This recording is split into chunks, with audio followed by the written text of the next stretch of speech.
All right, folks, welcome to Healthcare Unfiltered. And here we have Dr. Salma Jabbour. This is the first time that Dr. Jabbour comes on Healthcare Unfiltered. And if she plays her cards right, she might be invited again. Salma, welcome to the show. And for those people who probably don't know a little bit about us, we both happen to be from our home country in Syria. So this is probably an unprecedented Syrian type of podcast. We can literally talk it in a different language, but we're going to choose English. Sounds good to me, Shadi. Thank you so much for having me here today, and I really appreciate the opportunity to talk with you on this really special platform. So let's start talking about you. I'm fascinated by your career, by your journey, and I always feel that there's a lot to the story beyond just the scientist. Tell me, how did you end up where you are right now? Take us through your journey. Oh, goodness. So thank you for letting me talk about myself. I guess I can focus mostly on radiation oncology and how I chose this specialty. Of course, I could start with how I wanted to become a doctor too. I would say that my most memorable reason of helping people, sorry, I can tell you that my biggest memory of helping people was actually as a Girl Scout. I was about 8, and I remember making a little craft for a neighbor who was an older neighbor, and their reaction once I provided them with this kind gift was really astonishing to me, and I was just taken aback by how grateful they were. And that was one of my first memories of helping somebody or doing something nice for someone that sort of stuck with me. And later on, I really loved science. I loved the idea of helping people, and this led me to medicine. In medical school, I One was one second, of, Salma, sorry. yeah, Yeah, keep going. you're going to edit it, right? Yeah, there will be edits. No worries. Um, Zach is listening. Hopefully, he's going to edit some stuff. okay. All right. Yeah, I can start again if you want. No, sure. We'll keep going. So you Okay. talked about this Girl Scout story, and you helped your neighbor. Yeah, so later on in medical school, I had kind of a difficult experience in my first year there. I had a dear friend of mine whose father had been suddenly diagnosed with a high-grade aggressive lymphoma, and in the span of about 6 weeks in my very first part of medical school, he passed away in kind of a prestigious institution. And this left me kind of confused and feeling helpless and obviously very saddened about this gentleman who I had cared deeply about. He was someone who had introduced me to rock and roll music and riding with the convertible down, and just was very fun and had some indelible memories in my childhood. And this also set the stage for me thinking about oncology. And with this experience, I set out on my third and fourth years, and frankly, I was really interested in everything. I appreciated the rationale and kind of the logic of the internist. I loved the connection, the emotional connection that the psychiatrist had with the patients. I cherished the precision and the anatomy knowledge that the surgeon had. And when I finally rotated in oncology, I would say that although I looked at medical oncology, I was always a bit saddened by the chemotherapy and sort of back in that day, maybe about 25 years ago, the limited chemotherapy options. And when I came to look at radiation oncology, it seemed to combine the best of all the worlds, what the internist could do, what the psychiatrist could do, what the surgeon could do, all these really special aspects of anatomy and patient care, but also really made an immediate difference for the patient, whether it came down to palliating somebody for bleeding or pain, or cord compression, or whether curing a patient. This was something radiation had an immediate effect on. And I was really taken aback by that. And my mentors in this specialty in medical school and in my rotations were really these amazing teachers who also left this mark on me in terms of educating me as a student, but also the patients and how the treatment would go. And they were so knowledgeable about the tumor and the side effects. And it just was really impressive to see them spend a lot of time with the patient and the caring that they provided. And I think that that left a big mark on me and led me to my career in radiation oncology. I've been at the Rutgers Cancer Institute of New So where Jersey did for. you do your residency at radiation oncology? So I did my residency at Hopkins. So I was in Baltimore for a total of 9 years for medical school and residency. And I joined the faculty at UMDNJ and now Rutgers. 17 years ago, we helped to start a brand new radiation oncology department, which, as you know, is not a common thing to do for most radiation oncologists. Um, most radiation oncologists walk into a well-established academic department, especially if they're going into academics or even a private practice. This was a new department, so we had a lot of work to do in terms of establishing practices, in terms of educating our colleagues about radiation. And I would say it was probably a very unique experience that I was really lucky to have in hindsight, but at times was difficult in the early days. Things that I'd observed in residency that were so easy to persuade colleagues of were often difficult to enact and took a lot of education for at times in our practice. But eventually they came around, and this also gave me the platform to try new things and to initiate things I'd seen as a medical student or resident. I worked with my interventional radiology colleagues to develop a yttrium-90 program in 2007. We were the first in the state of New Jersey to do that. And that was actually thanks to my experience at the University of Maryland as a medical student, where I saw my mentors do that therapy and collaborate with their interventional radiologists to complete these treatments for patients. So I was really lucky to kind of have an open platform. Yeah. And you're currently professor. I am professor and vice chair of clinical research and faculty development. So it's a really fun job. I kind of get to address all my passions. I can still take care of patients. I can ask important questions about how to improve care for patients. And I just love what I do. You know, so in medical oncology, in academic practices, there's this, I mean, it appears now that it's like super subspecialization of things. I joke sometimes with my colleagues who are seeing patients, are you only seeing patients who have cancer of the right kidney upper pole, and that's it? Because we've gotten too much into subspecialty. Is that the same in radiation oncology, where you will only see certain tumors? And is that good or bad for patients? Oh, wow. That's a great question. I think that most radiation oncologists do have a subspecialty, especially in academia. We specialize usually in one or two disease sites, but we're expected to be general radiation oncologists as well, because most of us have to take call or see inpatients as part of our practice. And so I still treat brain metastases and cord compressions and bleeding, tumors that are bleeding or painful. And so for us, we have to function occasionally as generalists, and that's always an exciting thing to do. I still love every aspect of it. And for me, I specifically otherwise specialize in thoracic radiation oncology and GI radiation oncology. But when I have difficult cases, I have the fortune to be able to work with my colleagues and to ask them questions if I don't know the answer for another case.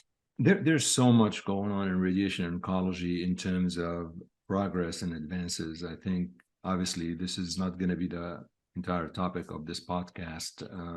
We won't really have time for all of this. But when you think how things evolved over the past 2 decades, where do you see the field of radiation oncology going? I mean, you're seeing these advances, in medical oncology. What we're seeing more is, I think, despite the fact sometimes it gets a bad notion, I do think precision oncology is really the future for medical oncology. Is that the same for radiation, or is it really more the technology piece of things, or like what are you seeing happening in terms of advances, maybe top 3 advances in the next few years? Well, I'd like to think that we can follow in the footsteps of our great medical oncology colleagues and incorporate more precision radiation oncology, but we are still a bit off from that right now. I do think the future does hold for us something similar where we can guide our patients through therapy, perhaps with a variety of doses or a special paradigm based on their genomic features, the genomic features of their tumor. But right now we're not there. So I do have that hope for us in the coming years. The second thing I would say that's important for us as radiation oncologists is to continue to be a definitive therapy for a variety of tumors. And I think one thing we'll talk about today is rectal cancer. And in rectal cancer, one way that radiation has become more important is that it can often serve as a definitive therapy for patients who have a strong response to the treatment and have their tumors disappear. They can potentially avoid surgery. That's a space where radiation therapy may have a role, is to become more of a definitive rather than an adjuvant therapy for patients. And I do think the third area is technological. And the technological advances can come in kind of two formats. One is to continue our work as radiation oncologists of decreasing therapy toxicities. And when we decrease toxicities, obviously we can potentially increase the therapeutic ratio. But there's also the benefit of new technological advances that allow us to become a safer and more effective definitive therapy. Things like potentially MRI-guided therapies, improvements in proton therapy. And we also have this space of radiopharmaceuticals that I think is really exciting, and that potentially right now allows for strong palliative options for patients, but still this is a really exciting and burgeoning area of the use of radiation. So I think we have a lot to do in our specialty, and I think we have a lot of options to help patients and make a difference in their long-term outcomes. I have to tell you, proton therapies get a lot of, it's a kind of sensitive topic about proton therapy. And I've had Ralph Waxenbaum on my podcast previously, who, Ralph is unfiltered. So, he goes all in, and it was a very entertaining podcast to tape. Do you see, what's happening there? Are you guys doing really some definitive therapies so we really know that there's an actual benefit broadly in certain tumors? I, as a medical oncologist, I kind of feel we're not really sure outside of pediatric population whether proton really has that much utility because of cost and everything like that. Is there a position from radiation oncologists, how this is going to play out? Well, we have data across multiple tumor types that I think is quite strong, that in the very least, proton therapy can decrease toxicity. We have data from Stephen Lin about total toxicity burden for esophageal cancer and the use of proton versus photon therapy, and that really kind of all toxicities were as a whole reduced with the use of proton for esophageal cancer. We see some similar effects in hepatocellular carcinoma, for example, where we can apply proton to decrease radiation-induced liver disease. Potentially similar kind of trends have been seen in lung cancer treatment as well. So I think there's a role, and I think that as the systemic therapy has improved and provides patients with improved outcomes in and of itself, providing patients with better toxicity profiles using radiation, potentially better survivals as a result of less toxicity or in addition to less toxicity, that this can really make a difference for patients. And on the yeah, go ahead. Oh, and on the topic of Ralph Flexelbaum, I think one other area to talk about. He better be listening to this one. He better be listening, is just oligometastatic disease. And I think that's an area where we have a greater role as the systemic therapies obviously become more effective. And how many tumors do we treat? How many tumors can we treat safely? And who are we making a difference for? So identifying those groups of patients. And so that kind of falls into perhaps a mixture of the three topics I highlighted before. Yeah. And, I have to tell you, Selma, when I was doing my residency, I did my medical school in Syria, not a lot of exposure to innovative things, as you could imagine. But when I was doing my residency, I was amazed as to the important role the physicists have in radiation oncology. I really did not really know how integral they are, and they're so important, obviously, in what they do. Tell us about this. I mean, for listeners who don't really understand the dynamics of how the interplay, who is involved in all of this planning and decision making, maybe just a few minutes to highlight what actually goes on to decide where you're going to deliver the beams. Yeah, exactly. This radiation oncology is a complex specialty with a really strong team approach. I mean, radiation oncologists are taking care of the patients, obviously, day to day with the nursing staff, with our clinical staff. But behind the scenes, in order to prepare the radiation therapy and in order to make sure the radiation therapy is safe and accurate, we rely heavily on our physics team. And our medical physicists are a highly trained group of individuals who actually do medical physics residencies after either a PhD or a master's in physics, and they have special expertise in understanding radiation design, planning, toxicities, the machines themselves. These exceptional physicists are able to often fix machines. They can really troubleshoot just the day-to-day problems in the clinic, but most of all, they're there to make sure our patients are safe. Our physicists are so good. Sometimes they'll email me and say, Dr. Jabbour, did you think about this when you reviewed this plan? I mean, they're looking at the dose volume histogram, they're assessing it for safety. Did you check this dose? And sometimes they're really just going out of their way to make sure everything is 100% safe for the patient, and they're really on our team to get the patient the best treatment.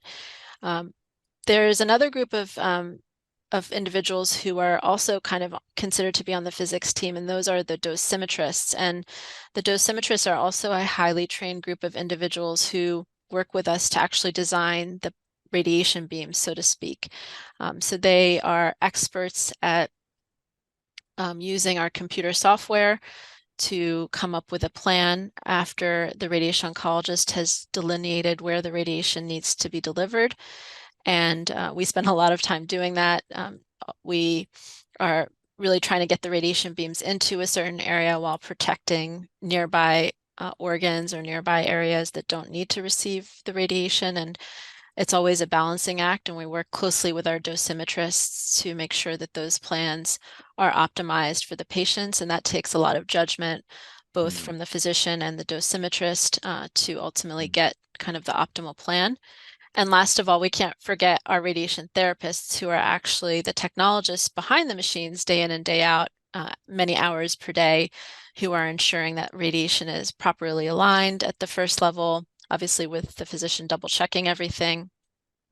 But they're really out there being our eyes and ears and getting their hands on the patients to get them properly treated. So we have a lot of complexity in our department, and we rely heavily on each other to get the job done for the patient and make sure that the patient's really well taken care of.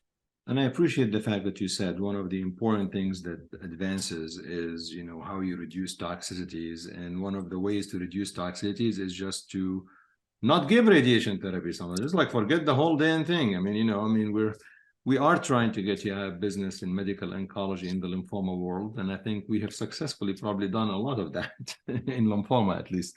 But there's always, I feel, there's at least in the lymphoma world, there's always a heavy debate about the use of radiation therapy.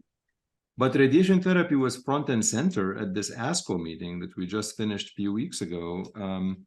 At the plenary session, with a trial that was labeled as the Prospect trial. And obviously the trial was really attempting to omit radiotherapy altogether in some patients with rectal cancer.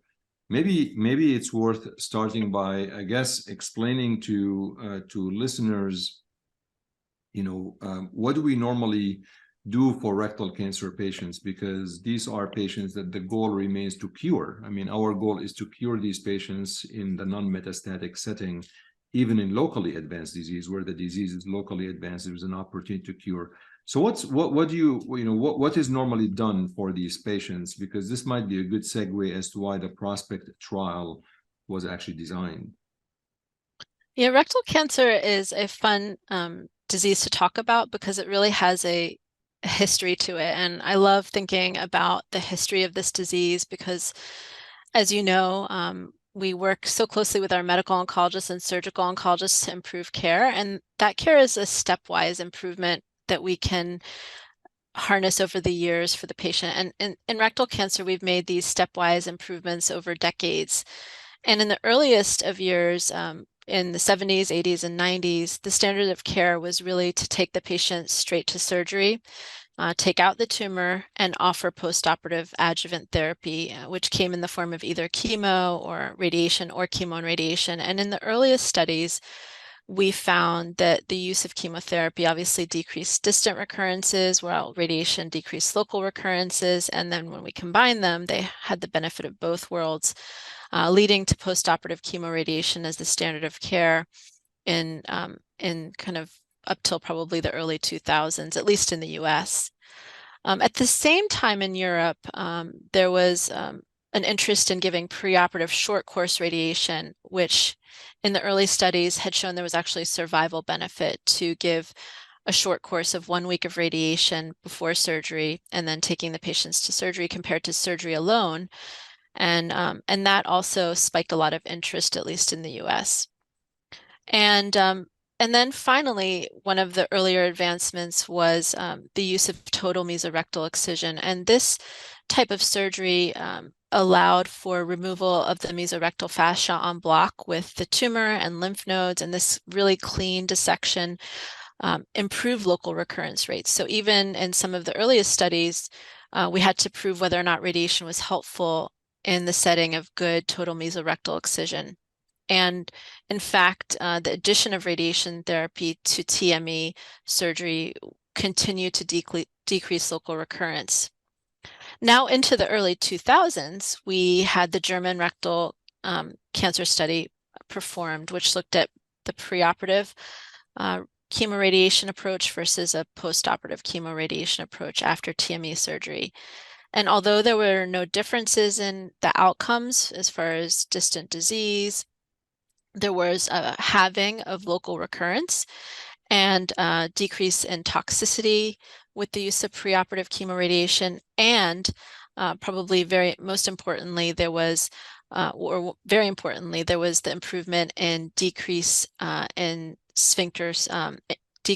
improvement in sphincter preserving surgery. So patients who were thought to need an APR, about 40% of patients were thought to need an abdominal perineal resection, leaving patients with permanent colostomy. And then with the use of preoperative chemoradiation therapy, that number who ultimately needed a permanent colostomy went down to about 20%. So we were able to spare patients a permanent colostomy from 40 to 20%. So that was quite an improvement.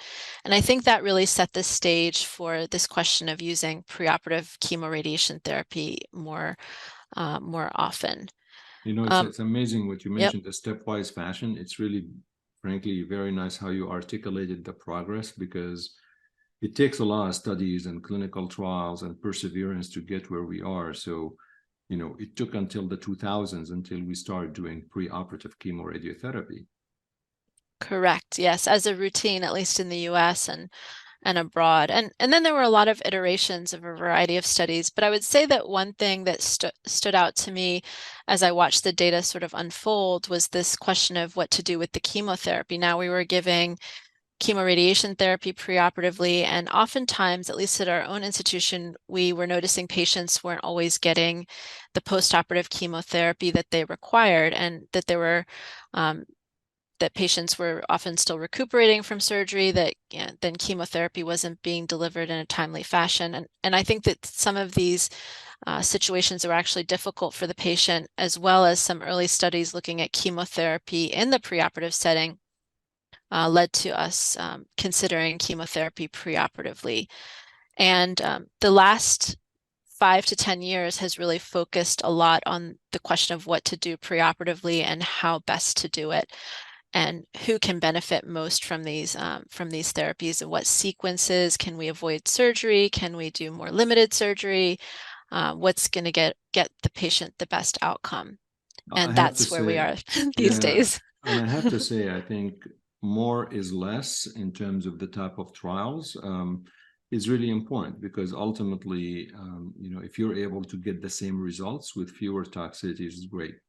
So this led to this trial that got so much attention. Congratulations, you made to the New York Times, it looks like, and there's a lot of controversy about this, which we'll talk about. But before we get there, let's talk about this prospect trial that made it to the plenary session and kind of simplify it to listeners who may not be radiation oncologists. Right.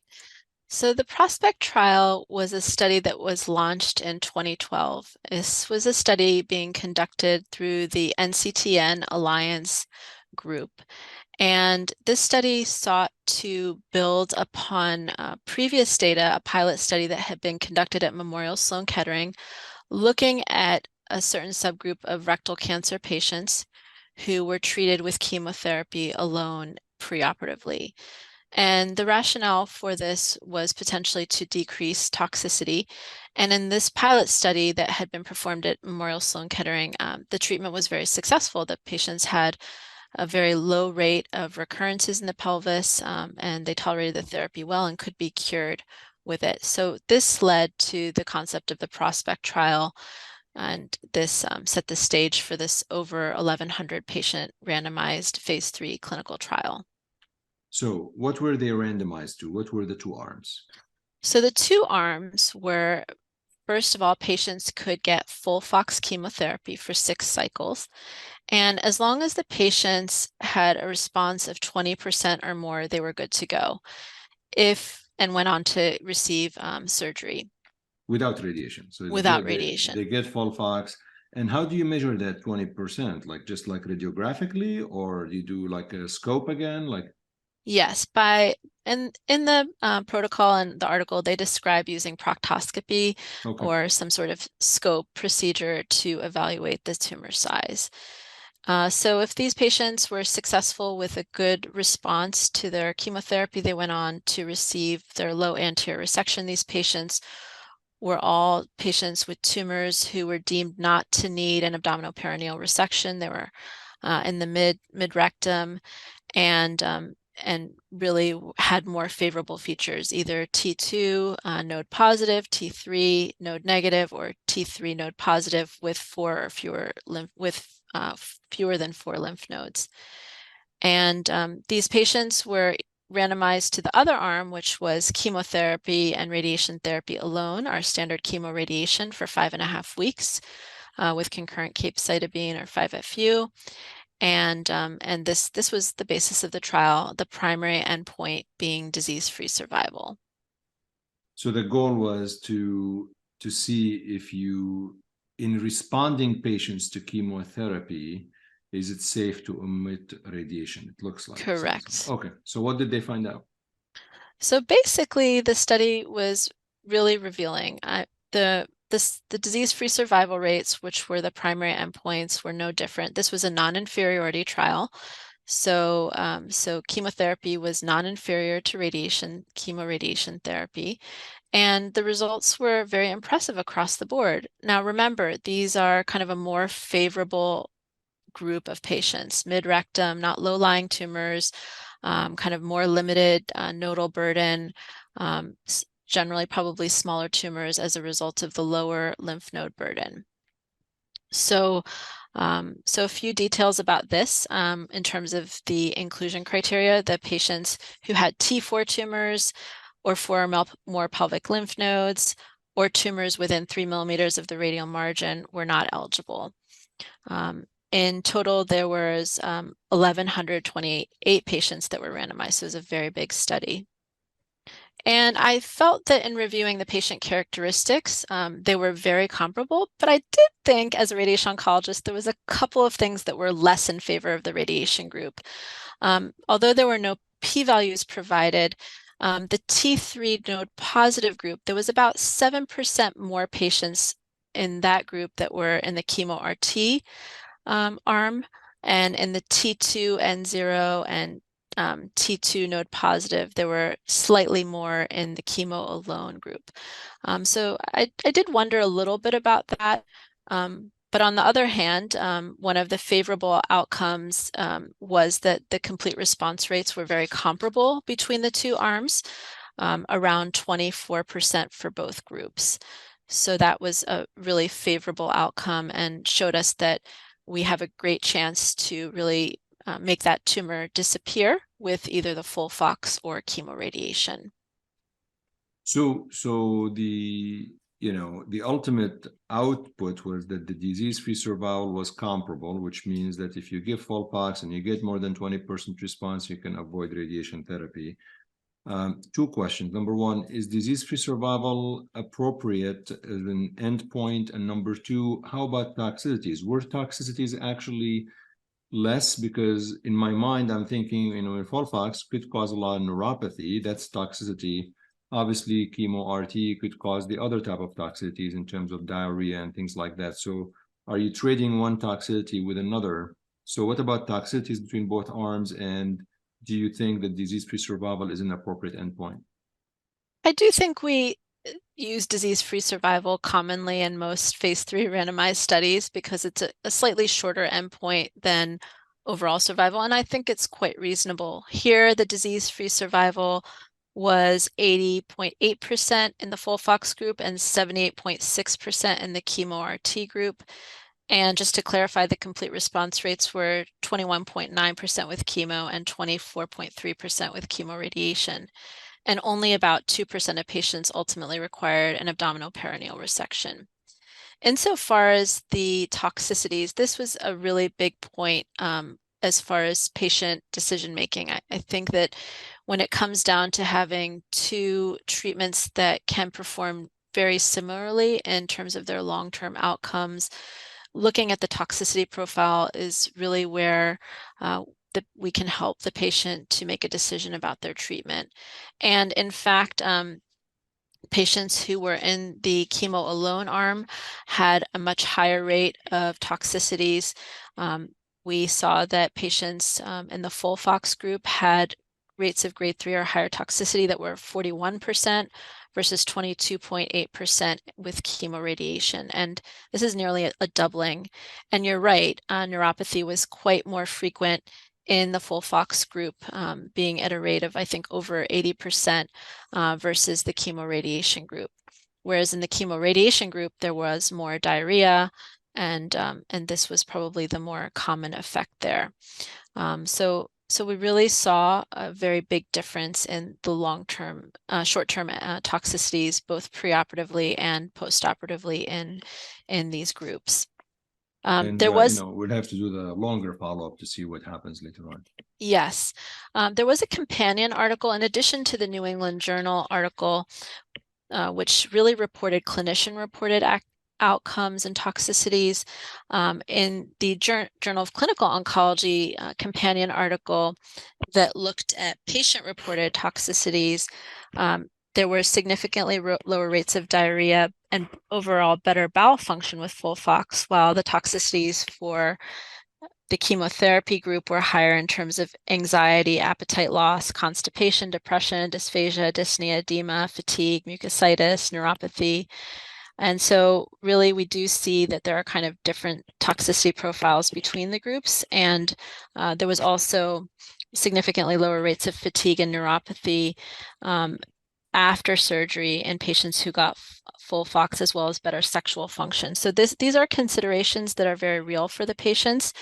And I think that each patient really needs to be well informed of their options and make a decision about what works best for them in the long term.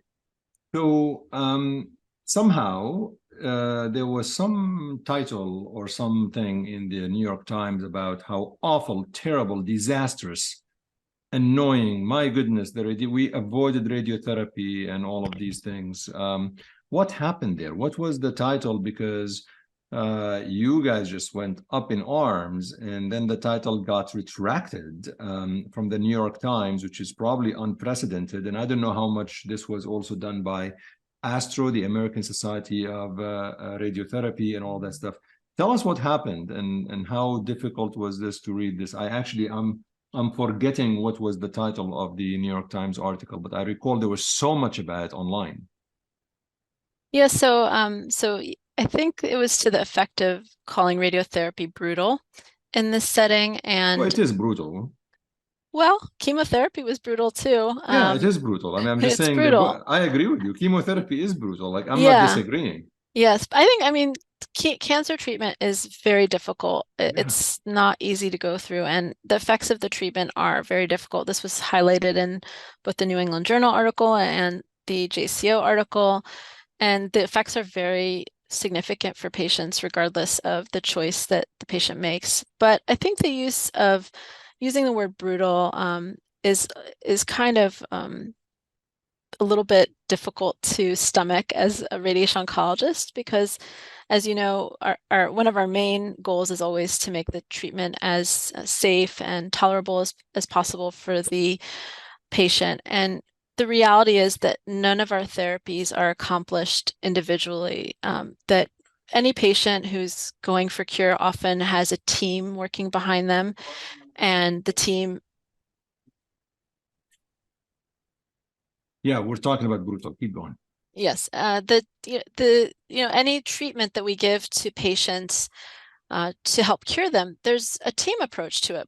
In most cases, there's usually a surgeon or a medical oncologist or a radiation oncologist or all involved. And the reality is that no success comes independently of one specialty or the other. And I think the thing that was probably, maybe I could use the word hurtful about that, was that really we are a team. We're a multidisciplinary group who is here to help patients, and we work collaboratively day in and day out in our hospital settings to provide the best treatment we can. And to simply call to use the word brutal to describe colleagues, treatments, and the work that we all do to help patients, I think was very disappointing to our specialty. And I don't know the full story of how the title was ultimately retracted, but I am thankful Yeah, to I the was going to individuals. ask you, do you know how this was? It like Astro or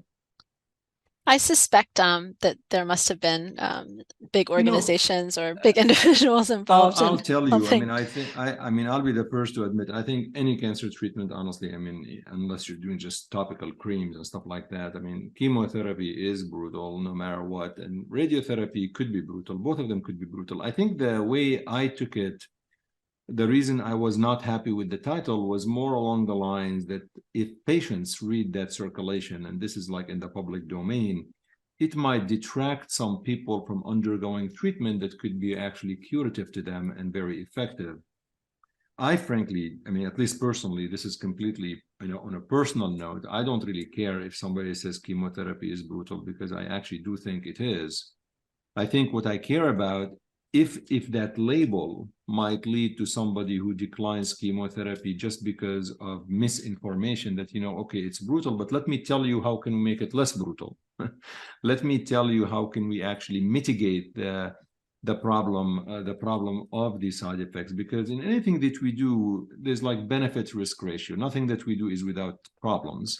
And as long as the benefit outweighs the risks, then I think we push for it. But yeah, I was very, very intrigued that you're able as a society to actually retract that thing. Um, the prospect trial was published in the NEJM. It came out at the plenary session several weeks ago. What has been your experience so far? Because you do also GI cancers. Was this practice changing day one? It's been a few weeks. How are you seeing the reception in the radiation oncology community to the trial? And are folks ready to just switch practices right away? Or are they saying, well, it's good trial, it's great trial, I'm just not ready yet, I'm waiting for a few more things? So I think that our field, as this trial, I think that our field has not immediately changed practice. I think that we sort of always knew chemotherapy alone in the preoperative setting for locally advanced rectal cancer is a reasonable option. And we knew this from other studies that had been previously published, and especially in the setting of childbearing women of young age who want to preserve fertility. Certainly, a preoperative chemotherapy approach is a great option for them, particularly if they fit the criteria of the prospect study. So I don't feel that there's anything immediate that has changed, partially because right now we've moved onto the bandwagon of total neoadjuvant therapy for many of our rectal cancer patients. And as you know, this is the incorporation of both chemo and chemoradiation preoperatively with the hopes to maximally shrink the tumor, downstage it, and the major hope at that point would be that patients can avoid surgery or undergo a non-operative management approach. And so I think with this kind of trend to intensify therapy and maximally downstage tumors, there's been a little bit of a less of a focus on this particular paradigm, and I think that in the immediate time it has not changed what we do, but I do think it can well inform our patients who want an fertility sparing approach or may be more nervous about certain effects of radiation. I do want to add something though about the radiation therapy in this study, which is that it was a bit unclear to me what kind of technique was actually employed most often. And I agree about the New York Times rather, and how important it is to not misinform patients about radiation therapy. But I think one thing to keep in mind is that the radiation therapy itself has evolved over the last decade to be more focused, and we can really spare toxicity very well, particularly with the main toxicity of having been diarrhea. We have many studies in the IMRT era that show we actually can reduce diarrhea significantly by the use of intensely modulated radiation therapy, which is more focused or sort of more precise radiation that's intended to protect nearby organs a bit better than the more traditional three-dimensional approaches. And with that, I also wonder whether or not many of these toxicities could have been further improved in the prospect trial if IMRT was consistently employed. We just don't know the rates of the use of IMRT versus 3D conformal radiation in this study. And another potential benefit would have been for blood counts such as lymphopenia. And this we know is also measurably improved with better radiation therapy and avoidance of the bone marrow in the pelvis, which accounts for about 40% of the bone marrow. So we really can do a much better job with the modern therapy, which I think was a little bit not highlighted in the New England Journal paper. And I think that that's actually a really important point for our patients to understand, is that our technology has really changed in the past decade. And we have data to kind of support this reduction in toxicity with IMRT. And furthermore, in the publication for in the protocol for the prospect trial, there were no constraints on the bone marrow doses. So that kind of tells us that there wasn't really an effort made to reduce that particular toxicity. Yeah, such an important point. Actually, Salma, it underscores the complexity of clinical trials. I mean, this trial was started in 2012. It's reporting 11 years later. And you always wonder, I mean, it's obviously kudos to the authors, investigators, and patients who actually persevered through the trial. But at the end of the day, by the time the trial comes out, you always wonder, well, am I using the same radiotherapy technique? Things have changed. And it just tells you how tough it is really to do these long-term prospective clinical trials. So, well, I really appreciate you coming on the show and sharing your perspective. I think your radiation oncology colleagues will continue to talk to you after this podcast, which is really important. I don't think we pissed off anybody. This is a very friendly podcast. But any last thoughts you'd like to share before I let you go? No, I think that it's really just important that we keep advancing care for our patients with these trials, no matter how long they do take to actually show results. They do impact our decision making, and the prospect trial, despite some of its controversies, does offer a really important set of outcomes for patients and a set of options that solidifies the use of preoperative chemotherapy alone in a select group of patients. And also, I do think that it's important to recognize how often we are curing patients with this disease and the progress that's been made on that front. The impressive overall survival rates really do give us hope that the patients are reaping the benefits of these trials and the more modern therapies. Thank you so much for coming on the show. And what's your favorite book? My favorite book is Toxic Exposure by Shadi Nabhan. Good job. Dr. Salma Jabbour on Healthcare Unfiltered. Thank you so much for being on the show. Thank you. Thank you for the opportunity and nice to talk with you today.